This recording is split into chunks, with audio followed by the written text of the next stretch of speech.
নমস্কার বন্ধুরা, তোমাদের সকলকে আমার চ্যানেলে স্বাগত জানাই। আজকে আমি আবার একটা তোমাদের জন্য অর্থাৎ আমাদের ছাত্রছাত্রীদের জন্য একটা নতুন বা একটা খুশির খবর নিয়ে চলে এসেছি। তোমরা অলরেডি জানো যে 24/9/2025 অর্থাৎ কালকে প্রাইমারি টেটের রেজাল্ট বেরিয়েছিল, যেটা 2023 সালে হয়েছিল।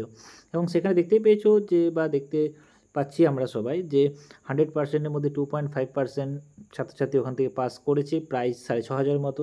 যদিও বা তার আগে 2022 সালে টেটে অনেকেই পাস করে বসে আছে, এবং তাদের জন্য টেট পাসের জন্য যে এখন নতুন প্রাইমারি রিক্রুটমেন্ট, আজকে তারা একটা নোটিশ জারি করেছে। সেই নোটিশে দেখতে পাচ্ছি যে আমরা কি এখানে প্রায় তোমার 13,421টি জনের রিক্রুটমেন্ট বা পোস্ট ওরা কী করছে না রিক্রুটমেন্ট করবে, তার জন্য নোটিশ বের করেছে।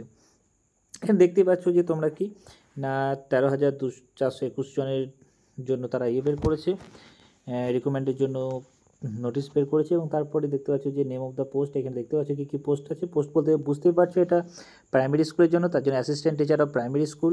এখানে স্কেল অফ পে বলতে গভর্নমেন্টের যে রুল আছে সেই রুল অনুযায়ী এখানে পেমেন্ট দেওয়া হবে। এবং তারপর এখানে কোয়ালিফিকেশান কী, এখানে কোয়ালিফিকেশান বলতে লাগছে তোমার কি the candidate must be citizen of India citizen হতে হবে। তারপরে তার সঙ্গে কি পাস হতে হবে, হায়ার সেকেন্ডারি, তার সঙ্গে at least 50% marks and 2 year diploma in elementary education, মানে হচ্ছে 2 বছরের ডিএলএড থাকতে হবে। তাছাড়া হায়ার সেকেন্ডারি থাকতে হবে, হায়ার সেকেন্ডারির সঙ্গে কি 45% মার্কস হতে হবে, 2 year ডিপ্লোমা থাকতে হবে, অর্থাৎ ডিপ্লোমা ইন এলিমেন্টারি এডুকেশন। অর্থাৎ হায়ার সেকেন্ডারিতে 45% মার্কস থাকলেও হবে, তার সঙ্গে কী বলেছে 2 বছরের কি ডিপ্লোমা ইন এলিমেন্টারি এডুকেশন থাকতে হবে। তাছাড়া হায়ার সেকেন্ডারির সঙ্গে 50% মার্কস থাকতে হবে উইথ মানে এইচএসে। তার সঙ্গে কি 4 বছরের বিএলএড থাকতে হবে, অর্থাৎ ব্যাচেলার অফ এলিমেন্টারি এডুকেশন। আর একটা কি, তারপর হায়ার সেকেন্ডারির সঙ্গে তোমাকে হায়ার সেকেন্ডারি 50% মার্কস পেতে হচ্ছে, তার সঙ্গে স্পেশাল এডুকেশনের জন্য ডিপ্লোমা ইন এডুকেশনে থাকতে হবে। এরপর কি, তাছাড়া graduation and 2 year diploma in elementary education, অর্থাৎ গ্র্যাজুয়েশন একসঙ্গে যারা করছে, যে 4 বছরের যেটা কোর্স থাকে সেই কোর্সটা যদি করা থাকে তারাও এখানে এলিজেবল হবে। তাছাড়া কি বলেছে না, টিচার এলিজিবিলিটি টেস্ট অর্থাৎ টেট তাদেরকে কিন্তু পাস করতেই হবে, সেটা বলেই দিয়েছে যে টেস্ট তোমাদের কিন্তু পাস করতে হবে। মিডিয়াম ইনস্ট্রাকশান, এখানে প্রত্যেকের ক্ষেত্রে মিডিয়াম বলা আছে, যে মিডিয়ামে যে পাস করেছো সেই মিডিয়ামের ক্ষেত্রে, যেমন হচ্ছে যে অনেক ক্ষেত্রে আছে এখানে, যেমন বাংলার জন্য বাংলা করতে পারো। তাছাড়া এখানে অনেক আরও ল্যাঙ্গুয়েজ রয়েছে, সেই ল্যাঙ্গুয়েজগুলো যেমন Ol Chiki, that is the Santali যে ইয়েদের জন্য, তাদের জন্য কিন্তু অলচিকি স্ক্রিপ্টটা জানতে হবে, এসবগুলো।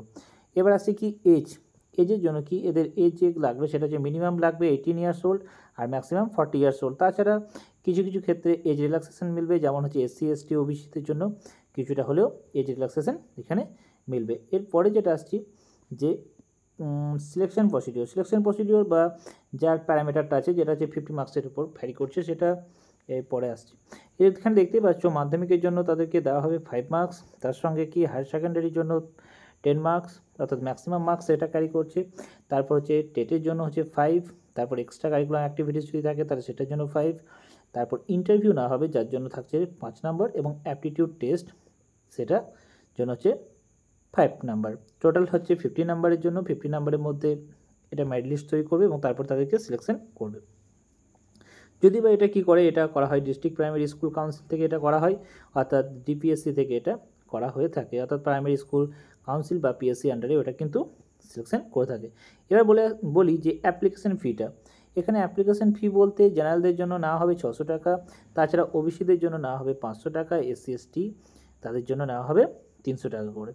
এখানে কোটা বলতে কিছুটা কোটা থাকবে, রিজার্ভেশনের জন্য একটু থাকবেই, যেটা থাকে অলরেডি সেটা থাকবে, এটাই বলা হয়েছে। এবার কি বলি, এদের যে অ্যাপ্লিকেশান যেটা হবে, অর্থাৎ অ্যাপ্লিকেশানটা খুব তাড়াতাড়ি তারা নোটিফিকেশান দেবে, অর্থাৎ বুঝতেই পারছো যে এটার জন্য খুবই একটা আন্দোলন চলছে, তার জন্য খুব তাড়াতাড়ি এটার জন্য নোটিফিকেশান ওরা জারি করে দেবে যে কবে থেকে এটা নেওয়া হবে। তাই তোমরা রেডি থাকো, তোমার অ্যাপটিটিউড টেস্ট বা আদার যেগুলো আছে সেগুলোর জন্য তোমরা রেডি থাকো, অর্থাৎ ইন্টারভিউ, অ্যাপটিটিউড টেস্ট বা এইসবের জন্য এখন থেকেই তোমরা নিজেদেরকে প্রিপেয়ার করতে লাগো। এবং তাই তোমরা রেডি থাকো যে খুব তাড়াতাড়ি এটা বেরোবে। যদিও এটার জন্য এখনও আন্দোলন চলছে যে 13,000টা আরও বেশি বাড়াতে হবে, দেখা যাক বাড়ে কি না, তাই তোমরা ওয়েট করো। এই ভিডিওটা তোমাদের যদি ইনফরমেটিভ বা যদি ভালো লেগে থাকে তাহলে অবশ্যই তোমরা কিন্তু লাইক শেয়ার কমেন্ট করে দিও। আর যদি কোনো কিছু জিজ্ঞাসা থাকে তাহলে অবভিয়াসলি কমেন্ট করো, আমি তোমাদেরকে উত্তর দেওয়ার চেষ্টা করব। Thank you.